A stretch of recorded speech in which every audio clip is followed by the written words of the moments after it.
I mean, that was a nice encapsulating speech from his running mate, pretty much saying what you'd expect him to say. Unequivocally, that ticket has done it. No debates. They have. I mean, and that actually is the big surprise of this election cycle, is that not only did Donald Trump win, but he won with a majority of the popular vote, which is something that no Republican has done since George W. Bush ran for re-election in 2004. Yeah. So I think that this is an important political event, and it's a sign of how the coalitions are shifting in U.S. politics among the voters, kind of the level of discontent with the economy under the Biden administration that all converge to motivate this kind of outcome. What is it, do you think, I mean, the economy is stupid and all of that, we all get that.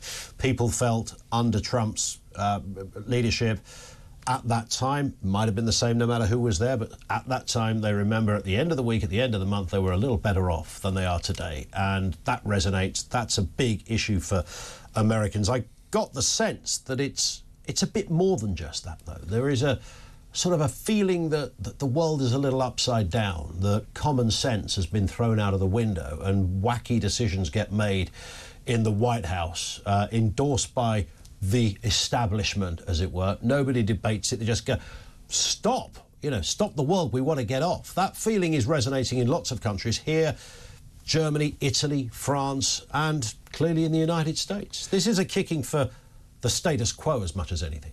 Yeah, I mean, if you look at the exit polling that tried to dig into what was actually motivating the Americans who went to the polls this week, I mean, the top issues were the economy. We talked about the fact that people didn't feel better off. Immigration, the sense that the southern border in particular is out of control, and that the Biden-Harris administration had not done anything to guarantee that level of national security along the border. People did say that they were concerned about democracy, but that can actually cut a couple ways. I mean, the Democrats and the Kamala Harris's team hoped that if people were worried about democracy, they would vote for her because they would buy into this storyline that Trump is a fascist and his supporters are terrible people. But you can also make an argument that people were really worried that if you had a Harris administration and Democratic control of the U.S. Senate, you might be able to monkey around with the Supreme Court in ways that voters might not want. Or the Biden administration had set a terrible precedent by actually prosecuting a former rival. And so I think that you had all of these issues, and then a bunch of other factors. A certain sense of chaos overseas certainly didn't help Harris at all. Voters tend to hold a president responsible for foreign policy. So it was a bunch of factors where she just couldn't explain to voters why she should get another chance. Yeah, and is it fair to say, there's no other way really of putting this, Joseph, but she just wasn't very good. I mean, I think that underlines it all, doesn't it? She wasn't, before Biden dropped out, most people had never really heard of Kamala Harris, didn't know much about it. Even Democrats had to scratch their head a bit. Oh, God, the vice president, well, her, don't know anything about her. And then suddenly she became, the person that was endorsed by the Obamas and the Clintons, and they were there in all those photo shoots saying, our good friend Kamala.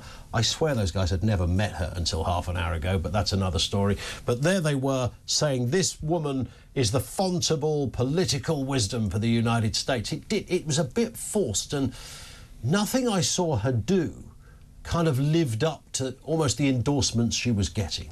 I think there are going to be two strands of postmortem if the Democrats want to do it. And the first one is exactly the point that you're getting at here, which is the circumstances of her candidacy. And I think that they ought to do an internal accounting for how it was that Biden was allowed to run unopposed in the earlier stages of the primary. Even though even at that point there were a lot of concerns about his acuity and his ability to do the job for 4 years. And they deprived themselves of the opportunity to run the normal kind of primary process that we use in America to vet candidates. And then they might have ended up with someone who could actually win a primary election, which Kamala had not done when she ran in 2019 and 2020. But, I think that the bigger danger the Democrats need to avoid is that their temptation is going to be to focus only on that issue. Sure. It's a big one, but they also need to reflect on why it is that their policy agenda didn't deliver the kind of economic and foreign policy and national security outcomes that voters wanted over the past 4 years, and why voters didn't find that offer convincing for the next 4. And that'll probably be an even more painful accounting for the Democrats than this issue about the technical details of her candidacy. And I guess with Trump, I mean, you have the very opposite to all of this. Even if somebody isn't a natural supporter of Trump, and, you know, I have no truck in understanding that there is probably lots of people that are better people than Donald Trump. I can see his flaws. I can see why that offends many people on a personal level, on ethical level, moral level, you know, whatever. I get all of that. But the one thing you can't say about Trump is that he's dull.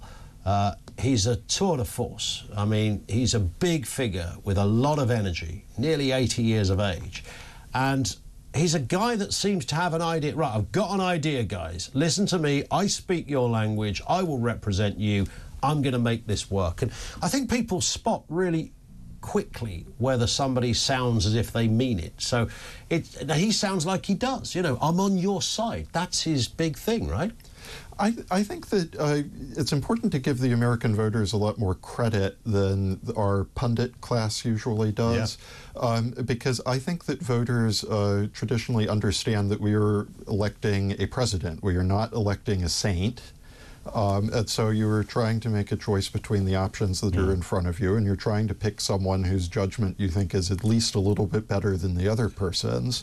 And, you know, that means that you will focus on the results. And what was interesting about this election and unusual is that you did actually have 2 candidates who had results to run on. And I think that the voters decided that whatever else they might not like, and I mean, my conversations with people suggest that a lot of people who voted for Trump were holding their nose while they did it. But that's normal in American politics. And I think that you know, they evaluated the policy records and decided that if you're taking a risk either way, they wanted to take the risk with Trump. What about the wider world? How will Donald Trump pan out in that respect? He made a lot of bold statements about, I think at one point he said, you know, the Ukraine situation, firstly, would never have happened if he'd been president, but he'll pretty much going to solve this on day one. Now, day one will be, what, January the 21st or something. And that's not going to happen, clearly, but he's banked a lot on this, hasn't he? The world, the turbulence around the world will kind of be a thing of the past under his tenureship. Yeah, I think that a big difference that people are going to notice that his tendency is to be much more transactional than I think the Biden administration was, and that can be a good thing and it can be a bad thing. I mean, it's a bad thing because it is very transactional. It's difficult to tell if there's any kind of motivating principle there. But you can also, you know, for allies who are trying to figure out how to work with him, you can sort of understand how you might do that and what, you know, sort of horse trading might go on to have better security or economic relations. But I think that the problem for him is that the world that he's inheriting this time around is very different from what he stepped into in 2017. You know, back then we were still in Afghanistan, but other than that, the world was a reasonably quiet place. Right now you have a hot war going on in Ukraine. You have a hot war of sorts going on in the Middle East, especially between Israel and Iran. You have an increasingly assertive China and, you know, concerns about Taiwan. And so I think the big unknown here is how his method, which did actually work in a lot of ways in foreign policy the first time around, can that adapt to the world as it now exists? Can he work with Keir Starmer? Will he even worry about something like that? I mean, every world leader today will be calling him. I assume they arrange those calls in a... you don't just pick up your mobile and say, I think I'll dial Donald, but... they will all visit at some point. The UK Prime Minister has usually been quite quick out of the traps in getting over to the States for those first state visits. What do you think that relationship, just a final point, Joseph, will look like between Starmer, the Labour Party, and Donald Trump? We'll see. I think that a key part of it, both for Starmer and a lot of European leaders, is, look, they did not want Trump to win the election, and there are a bunch of policy reasons, and also, frankly, some aesthetic reasons for that. They found, Kamala Harris a much more easy to understand politician. They might not like his style. But the reality is he has won the election, so he's the U.S. president that people are going to have to work with. And I think that there are opportunities to do that, but you do have to be willing to meet with him and get your picture taken with him and explain to your own voters why it is important that you maintain that good relationship, even if you might not like the person who's the president.